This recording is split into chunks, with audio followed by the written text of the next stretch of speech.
ఆశా వర్కర్లకి నెలకు 18,000 ఫిక్స్డ్ జీతం ఇవ్వాలని, ఈఎస్ఐ, పీఎఫ్ సౌకర్యాలు కల్పించాలని సిఐటియు వరంగల్ జిల్లా అధ్యక్షులు రామస్వామి అన్నారు. నేడు వరంగల్ కలెక్టర్ కార్యాలయం ఎదుట సిఐటియు ఆధ్వర్యంలో ఆశా వర్కర్లు ధర్నా నిర్వహించారు.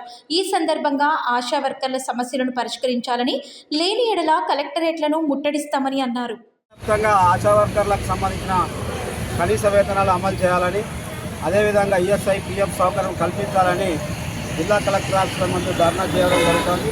అందులో భాగంగానే వరంగల్ జిల్లా కలెక్టర్ ఆఫీస్ ముందు ఆశా వర్కర్లు ధర్నా నిర్వహించడం జరుగుతుంది. ముఖ్యంగా వాళ్ళకు ఉన్నటువంటి సమస్యలు ప్రధానంగా ఫిక్స్డ్ వేతనము నెలకు 18,000 రూపాయలు ఇవ్వాలి. వాళ్ళకి ఇచ్చేటువంటి వేతనం 9,700 మాత్రమే. వాళ్ళు టార్గెట్ ఏదైతే పూర్తి చేస్తే మాత్రమే 9,700 మాత్రమే వస్తూ ఉన్నాయి.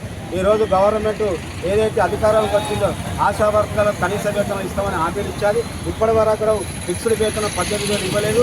అదేవిధంగా వేతనాలు కూడా టైంకి పడడం లేదు. వాడు ఈఎస్ఐ, పీఎఫ్ సౌకర్యం కూడా రావడం లేదు. కాబట్టి ఖచ్చితంగా ఈ ప్రభుత్వం ఆశా వర్కర్లను అర్థం చేసుకొని వాళ్ళకు కనీస వేతనం ఫిక్స్డ్ వేతనం 18,000 రూపాయలు ఇవ్వాలని, అదేవిధంగా ఈఎస్ఐ, పీఎఫ్ సౌకర్యం, బోనస్ సౌకర్యం వెంటనే అమలు చేయాలని విజ్ఞప్తి చేస్తాం. లేడీల పెద్ద ఎత్తున ఆందోళన ఉద్యమం చేస్తామని సందర్భంగా హెచ్చరిస్తాం. గురించి మాట్లాడుతున్నాము. మేము ఇక్కడ కలెక్టర్ ఆఫీస్ ముందు ధర్నా చేస్తున్నాము. మాకు నెలకు 18,000 రూపాయలు ఇవ్వాలి. 20 ఏళ్ల నుంచి పెట్టి చాకరీ చేస్తూనే ఉన్నాము. మాకు ఎలాంటి జీతాలు లేవు. మేము డబ్బులు ఎక్కడ కాలరెక్కలు ఇరిగినా కూడా మాకు లీవ్లు ఉండయి, మాకు ఇన్సూరెన్స్ ఉండేది. మాకు జీవిత బీమా కల్పించాలి. మాకు కనీస వేతనం 18,000 ఇవ్వాలి. మాకు పిఎఫ్ ఉండాలి, ఈఎస్ఐ ఉండాలి, కార్డు ఉండాలి.